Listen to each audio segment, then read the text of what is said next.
This is CBN NewsWatch. And thank you so much for joining us for this edition of CBN NewsWatch. I'm Ephraim Graham. What will the Democrats do now that they've impeached the president? They're stalling on a Senate trial. The president says he wants a trial. So why is Speaker of the House Nancy Pelosi up in the air? CBN Capitol Hill correspondent Abigail Robertson explains.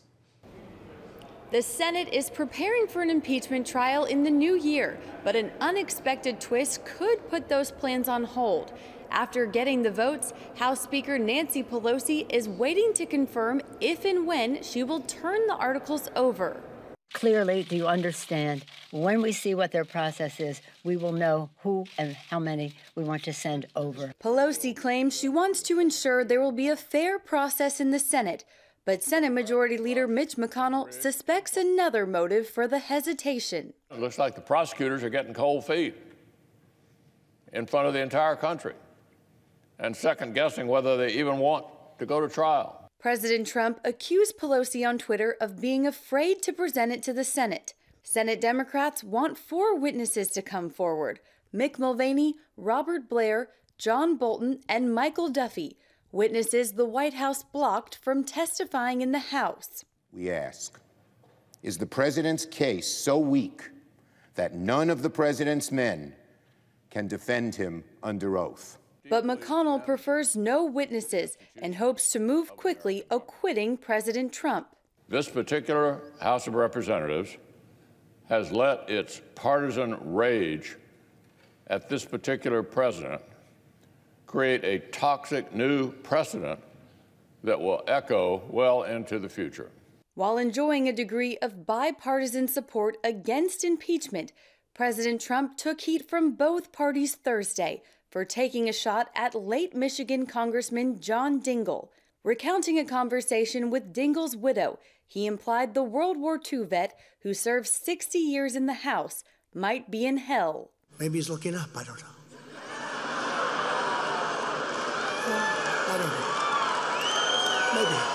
A move CBN News chief political analyst David Brody warns could cost Trump in Michigan, a state he won by 0.23% in 2016. He needs every single vote to win this battleground state of Michigan. And let's be honest, if I could use this intellectual word, dumb comments by Donald Trump, unforced error. Congressman Dingell's widow, Debbie, who now serves in his old congressional seat, says as she prepares to spend her first holiday season without her husband, Trump's hurtful words make her healing that much harder. Reporting from Capitol Hill, Abigail Robertson, CBN News. 7 Democrats running for president took the debate stage at Loyola Marymount University in Los Angeles Thursday evening. As the Iowa caucus grows closer, the smaller group looked for opportunities to differentiate themselves and to tear down their opponents. Jennifer Wishon has some of the highlights.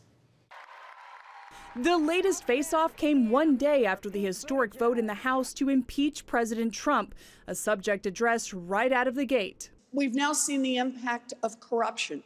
And that's what's clearly on the stage in 2020, is how we are going to run against the most corrupt president in living history. What conservatives, I think, understand is that we cannot have a president with that temperament who is dishonoring the presidency of the United States. My job is to just go out and make the case why he doesn't deserve to be president of the United States for another 4 years. With the timing of the PBS NewsHour Politico debate just weeks before the Iowa caucuses, candidates appeared to distinguish themselves and diminish their opponents. The mayor just recently had a fundraiser that was held in a wine cave full of crystals and served $900 a bottle wine. Think about who comes to that. Billionaires in wine caves should not pick the next president. According to Forbes magazine, I am literally the only person on this stage who's not a millionaire or a billionaire.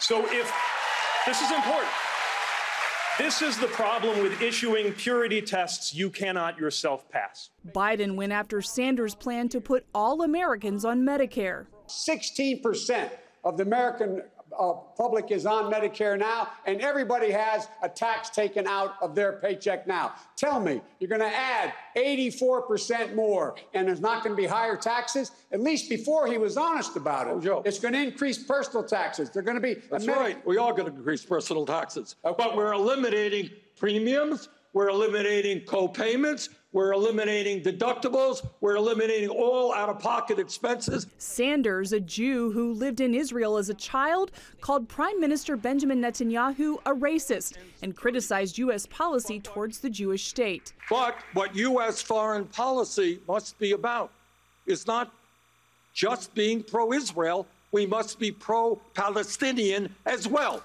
Midwesterners Mayor Pete Buttigieg and Senator Amy Klobuchar painted themselves as sensible progressives. I think you can be progressive and practical at the same time. Speaking in Singapore this week, President Obama said the world would be a better place if more women were in charge and suggested many of the world's problems stem from old people, usually old men, not getting out of the way. I'm going to guess that President Obama did not clear that remark through your campaign ahead of time. And what I'm do you say to him? I'm going to guess he wasn't talking about me either. Okay. Number one. Look, I'm running because I've been around. On my experience. With experience, hopefully comes judgment and a little bit of wisdom. And amid new reporting critical of Obama's handling of the Afghanistan war, Biden firmly diverged from his former boss. I'm the guy from the beginning who argued that it was a big, big mistake to surge forces to Afghanistan, period. We should not have done it. Biden remains the frontrunner. If elected, he would be 82 at the end of his first term and was asked if he's committed to seeking a second term. No, I'm not willing to commit one way or another. Here's the deal. I'm not even elected one term yet, and let's see where we are. Let's see what happens. Candidates Andrew Yang and Tom Steyer were passionate about climate change. First, we should obviously be paying to relocate Americans away from places that are hit by climate change. Part of my plan is literally called Move People to Higher Ground. We actually have the technology that we need. It's called wind and solar and batteries. And in this season of Christmas, candidates were asked to either seek forgiveness or offer a gift. We have to bring people with us and not shut them out. That is the gift we can give America in this election. Democrats will debate 4 more times between now and the end of February, face-offs all located in early voting states. Jennifer Wishon, CBN News. And still to come, we're going to actually head to Israel to hear the latest as that nation heads to another election. Stay with us.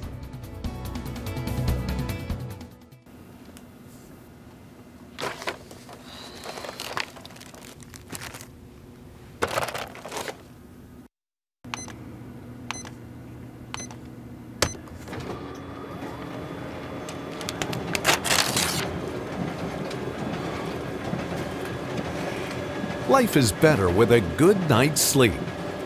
Get your free DVD or booklet of Protect Your Sleep today. I'm Ephraim Graham, and this is Studio 5. Cruise with me as I discover the good things happening in the world of music, sports, television, and movies. The fact that Ryan Coogler was going to be directing the film, I knew that something special was going to happen. We'll chat with artists at the forefront of entertainment and explore the connection between popular culture and faith. I asked my pastor, I said, well, does that mean I'm supposed to be a preacher? He says, well, no, you already have a pulpit. Watch Studio 5 Wednesday night at 9:30. Remember for a moment what it was like to be a child. You believed every story you were told. You saw a world full of endless possibilities. What stories will the world's orphaned and at-risk children believe? We believe the Bible tells the only story truly worth believing. We believe that every child should have the opportunity to dream, the chance to take challenges and turn them into possibilities, the chance to stand on the promises of God, to recognize their place in the greatest story ever told. They have their whole lives ahead of them. Theirs is a world of endless possibilities. They are looking for a story to believe. We will tell them that story. Will you join us?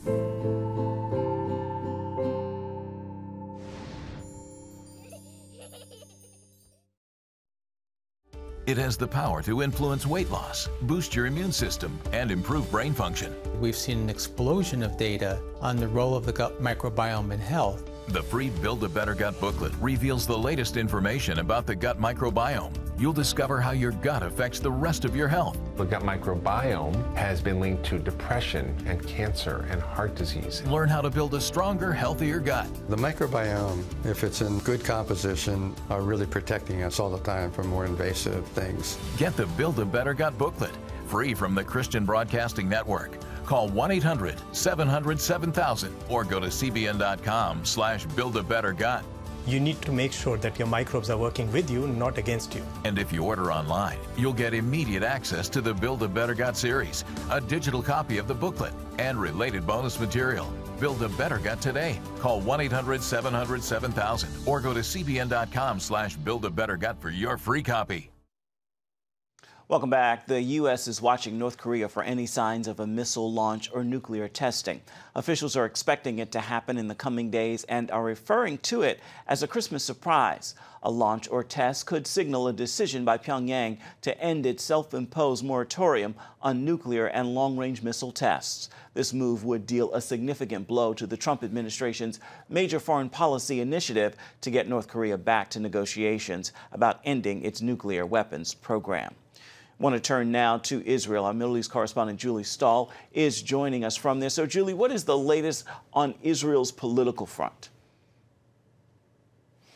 Hi, Ephraim. Well, you know, Israel is going to go to national elections on March 2nd. But before that, in just a week, the day after Christmas, the Likud party is going to have primaries. And what does that mean? Gideon Sa'ar, another member of the Likud, is challenging Prime Minister Benjamin Netanyahu for the leadership of the party. And whoever wins that then goes on to run in the race for the prime minister. So that's a big thing that we're watching here right now. The Gideon Sa'ar, he's very well liked. He's a serious challenge, analysts say, to the prime minister. However, he's not likely to win, so it's probably that Netanyahu will go on. He'll be confirmed kind of in this role as leader of the party for now. But it's definitely something that we'll be watching. That's the day after Christmas there. Indeed, indeed. Now, we know we followed a series of rocket attacks. Is it quiet now in Israel? It's more or less quiet. However, yesterday there were twice, in the morning and in the evening, Hamas did fire rockets at Israel. Israel struck back. And, you know, that's part of the kind of the ongoing dribble of rockets. If you think about it, what it means to have somebody firing rockets across your border and at any time of the day or night. It's definitely a hostile act. So Israel strikes back, and it goes on back and forth. You know, also this week, the British paper The Telegraph revealed that President Erdogan in Turkey has actually been allowing Hamas leaders to plan attacks from Istanbul. Of course, Hamas denied it, Erdogan denied it, but Erdogan also says he's going to stand with the Palestinians despite the fact that he has diplomatic ties with Israel, which have been chilling in the last few years. So definitely Hamas, one of the attacks they were planning apparently was to assassinate the former mayor of Jerusalem, Nir Barkat. So they are definitely still planning attacks against Israel. Real quick, what do you have for us coming ahead on this week's Jerusalem Dateline? Well, you know, Ephraim, this week is not only Christmas coming up, but it's also Hanukkah here. Those two holidays don't always coincide, but this year they do. So there's a lot of festivities planned in the city, and our show actually is going to be about Christmas and Hanukkah. We have about how the traditions of Christmas actually got started, how we ever started celebrating Christmas, the birth of Jesus, and also Hanukkah in the Old City. We have also the history of O Come, O Come, Emmanuel, one of those favorite Christmas carols, and much more. So come and join us on Jerusalem Dateline. Stahl, thank you so much for being with us. We certainly look forward to that. I want to let you know that for more stories about Israel, be sure to watch this week's Jerusalem Dateline. It begins tonight at 9:30 Eastern. Of course, you can find it on the CBN News Channel. Still ahead, we're going to show you how this Christian musician defied all the odds to share the gospel. Stay with us.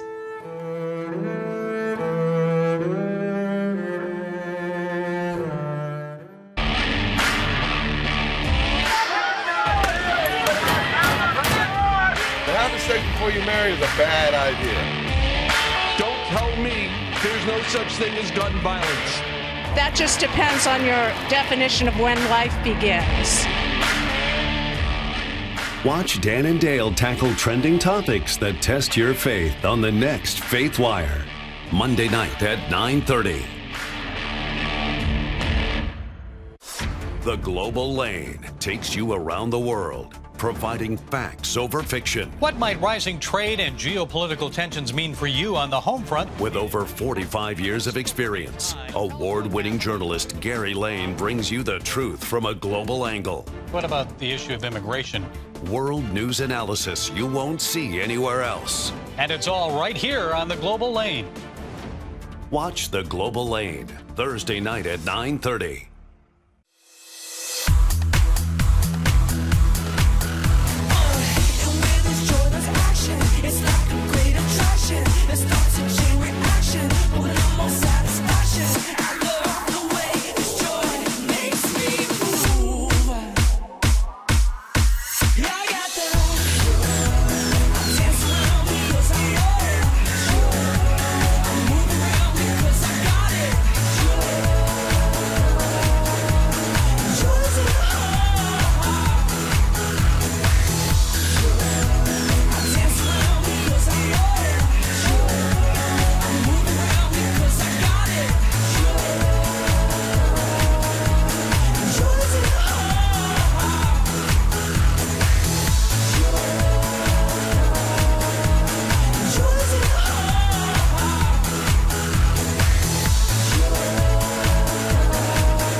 We're all designed in our own unique way to glorify God. Some find a way even when society stacks the odds against them.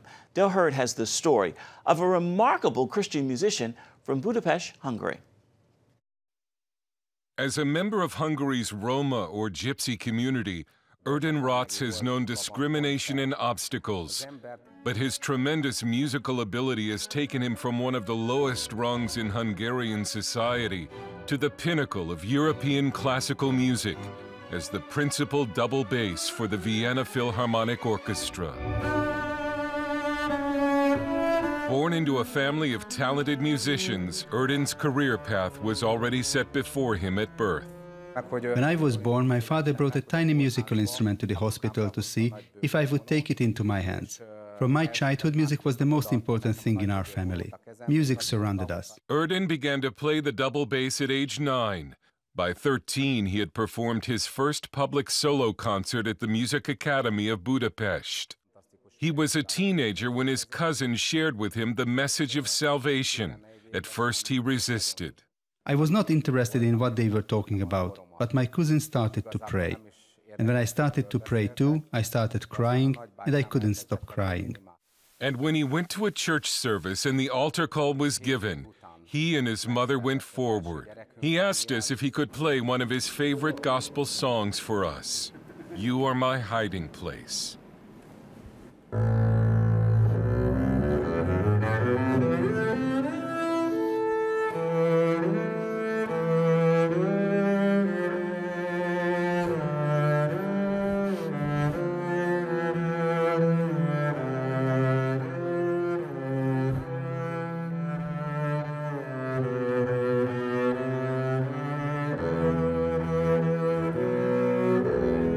Romani have lived in Hungary for centuries, having migrated from northern India. They're the largest minority in Hungary. They were victims of the Holocaust and still face discrimination across Europe. The Roma people should not be excluded from society, but included, so that we can share with them the love of God, so that they can be saved. And Erden says God has given the Romani special gifts. The Roma people have a special talent for arts and dance and music, and especially for improvised music. This is something that can't be taught. We are born with it.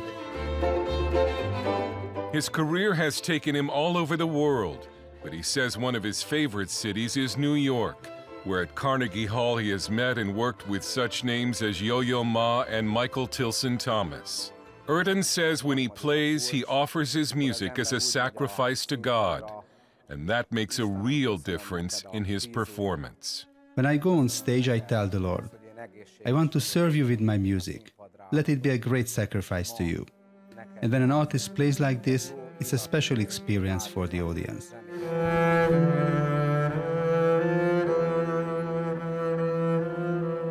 Dale Hurd, CBN News, Budapest. Beautiful. Stay with us. There's much more of CBN NewsWatch coming up right after this.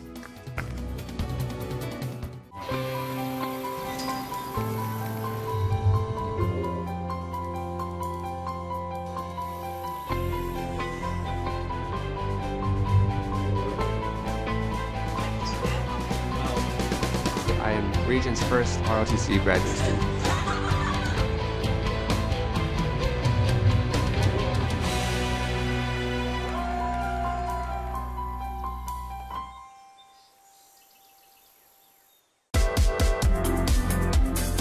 Meet the pastors who are preaching the gospel in a fresh, fearless way.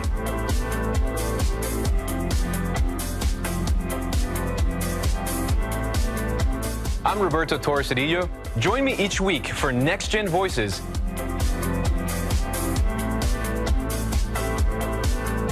And watch God transform a generation.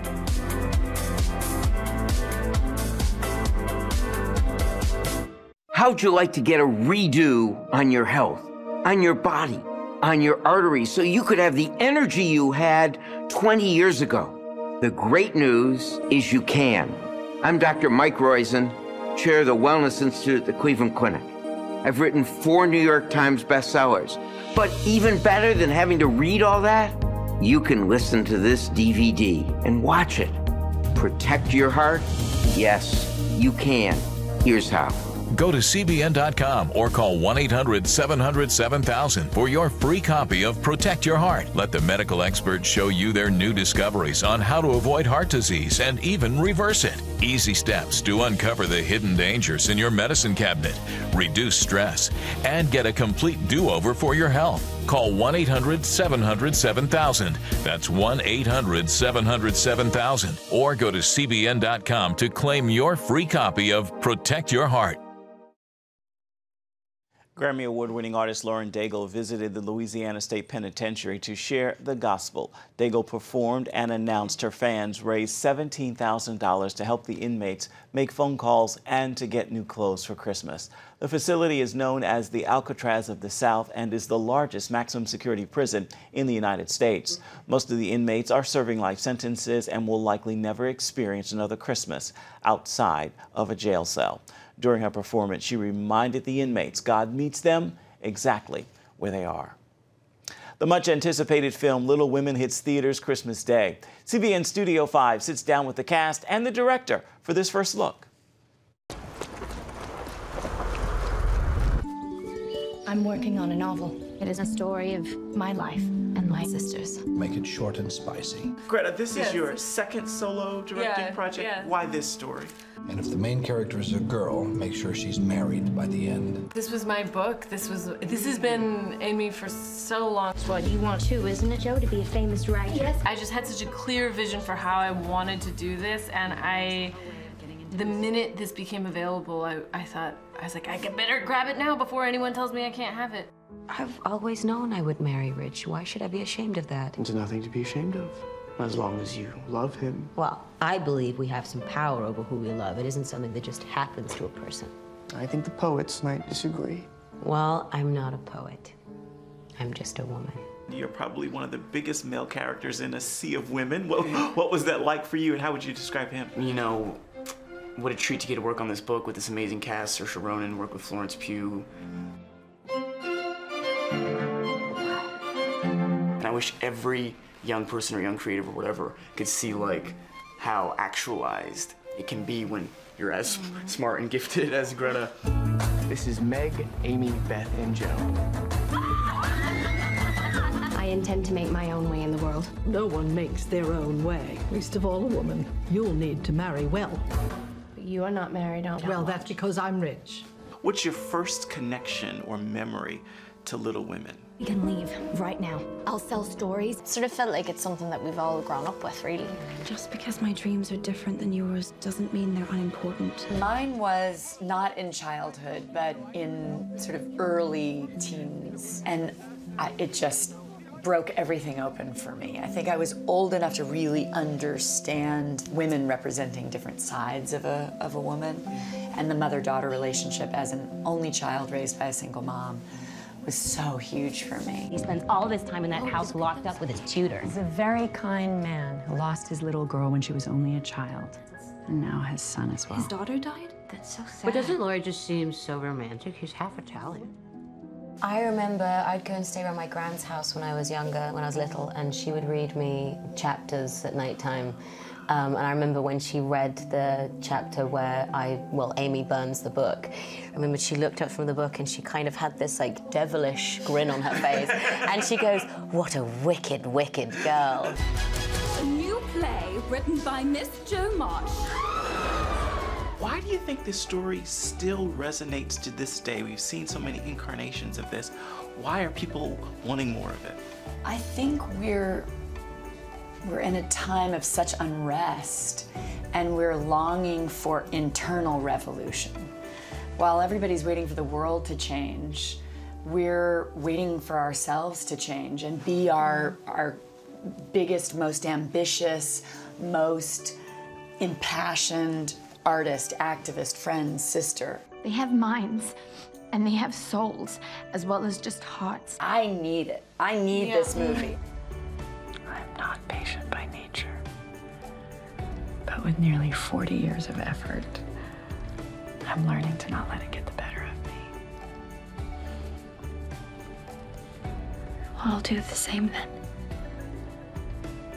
I hope you'll do a great deal better than me. It's a film about kind men, it's about support, it's about generosity. And it also reaffirms the importance of art. I want to be great or nothing.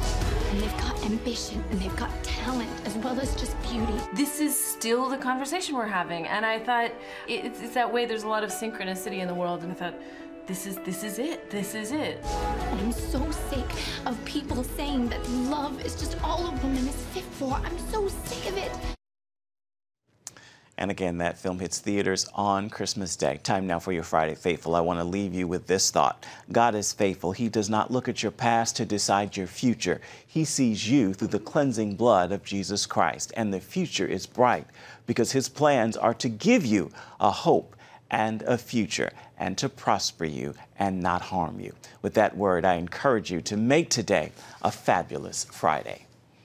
That is going to do it for this edition of CBN NewsWatch. Remember, you can always find more of our news programs on the CBN News channel. You can find them at any time or online at cbnnews.com.